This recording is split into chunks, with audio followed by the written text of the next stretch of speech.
राधे राधे, जय श्री कृष्णा। हम आपका स्वागत करते हैं आपके अपने यूट्यूब चैनल MTN संध्या गुप्ता पर। तो आज हम बात करेंगे डे 2 की। तो डे 1 आपने देख लिया होगा, अगर नहीं देखा है तो मैं लिंक डिस्क्रिप्शन में दे दूंगी या आप मेरे चैनल पर जाके भी फाइंड कर सकते हैं। तो आज हम बात कर रहे हैं डे 2। तो डे 2 हम करेंगे फल और सब्जियों में। तो मैंने मनपसंद के लिए आप अपने मनपसंद के फल और सब्जी ले सकते हैं। मैंने खीरा और टमाटर लिए हैं अपने पसंद के, मतलब सब्जियों में। और फलों में मैंने लिया है मौसमी, पपीता, केला, अनार। मैंने शायद आम वो भी लिया था, आलू। चलो आगे देखते हैं, मैं भूल गई क्या क्या लिया था। ओके, तो फिर मैंने जब मेरी लास्ट वीडियो थी वो इस तरीके से एंड की थी कि मैं बताऊंगी कि राधा जी क्यों आई साथ में कृष्णा जी के। कृष्णा जी राधा जी को लाने का हमारा क्या इंटेंशन था, तो हम उसके बारे में बात करेंगे। तो ऐसी बात है कि एक दिन मेरी माँ को बहुत ज़्यादा हाथों में दर्द हो रहा था। उन्होंने काफ़ी ज़्यादा इलाज करवाया, डॉक्टर के पास भी गई और जो भी संभव प्रयास हो सकते थे उन्होंने वो सब कुछ किए। तो पहले आप जो चावल में आपने फर्स्ट डे रखे थे वो चावल आप निकाल लें, उसका दूसरे बर्तन में कर लें और उसी बर्तन में फिर उसको पूरा खाली करके हम उसमें अपने मनपसंद की सब्जियां रखेंगे। कंटिन्यू करते हैं अब अपनी स्टोरी। तो क्या हुआ था कि उनके काफ़ी ना हाथ में इतना ज़्यादा पेन हो रहा था कि वो चेस्ट से लेके पूरा हाथ तक पेन हो रहा था और सब चीज़ें करने के बाद भी आराम नहीं मिला। तो क्योंकि बातचीत तो चलती रहती है कि परमात्मा के बारे में, तो राधा कृष्ण जी का ऐसा मतलब रहता है कि उनका नाम ही काफ़ी होता है। आप मतलब जहाँ उनको देखोगे वो चीज़ें संपन्न हैं। ठीक है, जैसे आप अभी देख सकते हो कि यमुना नदी किस तरीके से उफान पे थी और सब लोग कितना ज़्यादा खुश थे कि यमुना जी स्वयं चल के आ गई। तो मुझे लगता है ये जो एक माइंडसेट है कि ये नहीं बोल रहे कि बाढ़ आ गई अब हम क्या करें, अब हम क्या करें। लोग खुश हैं कि भाई यमुना जी आ गई, प्रसन्न है। तो ये जो चीज़ें भक्ति से मिलती हैं, जब आपके मन में भक्ति होती है ना तो आपको मुश्किलों में भी अच्छाई ही दिखती है। तो बस ऐसी ही बात थी। तो बस माँ ने सोने से पहले ये कहा था कि यदि मेरा हाथ का दर्द ठीक हो जाता है तो मैं अपने घर में कृष्ण जी को ज़रूर लेकर आऊँगी।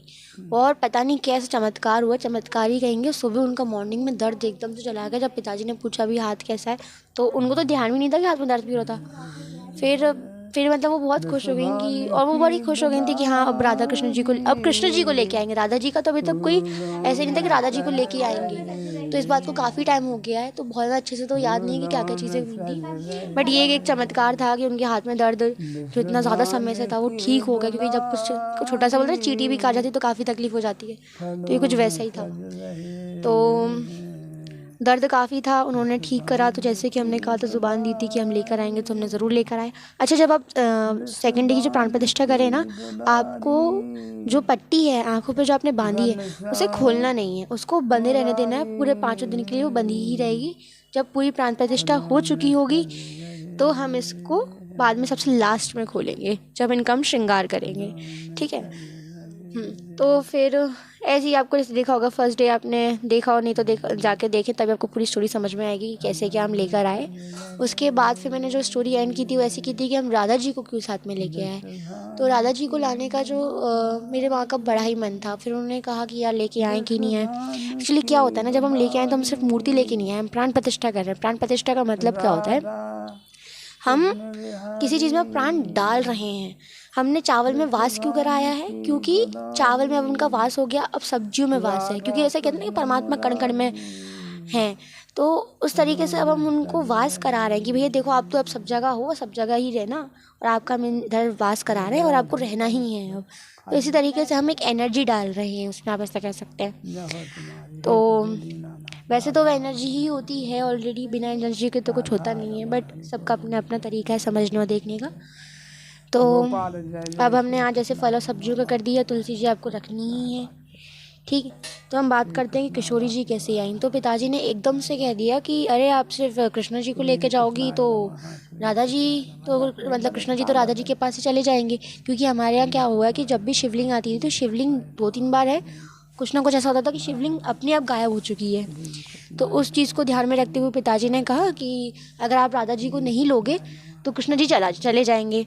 तो फिर माँ ने कहा यार ये तो बात तो सही है, और मेरा मन भी था। पर माँ इस बात पे बड़ा शौक थी कि पिताजी ने ये बात कैसे कह दी। ऐसा नहीं था कि वो भक्ति भाव नहीं है या उन्होंने कभी पूजा पाठ नहीं किया, उन्होंने करा है। बट क्या होता है ना, ये हमारे यहाँ 2 सदस्य के रूप में आए हैं। हमारी फैमिली ऑलरेडी बहुत बड़ी है, ठीक है, सबका काम वगैरह उसके बाद लोग क्या करते हैं कि भगवान की पूजा तो करते हैं पर उन्हें अपने घर पर छोड़ जाते हैं। हाँ, यहाँ पे छोड़ने वाला कोई सिस्टम नहीं है। हम लोग ऐसे इवनिंग वॉक वगैरह पे कभी जाते हैं तो साथ में लेके जाना, और सुबह उठते सबसे पहले उनको देखना। जिस तरीके से हम संतान अपनी एक संतान का ख्याल रखते हैं, ठीक है, जो एक बच्चा पैदा होता है उसका जैसा हम ख्याल रखते हैं, हम उनका बिल्कुल वैसा ही ख्याल रखते हैं।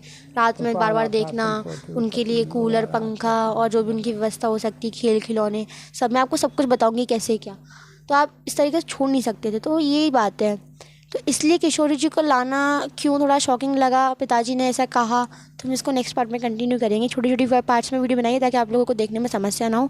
बाकी अगर आप करें तो डे 2 आप कर सकते हैं।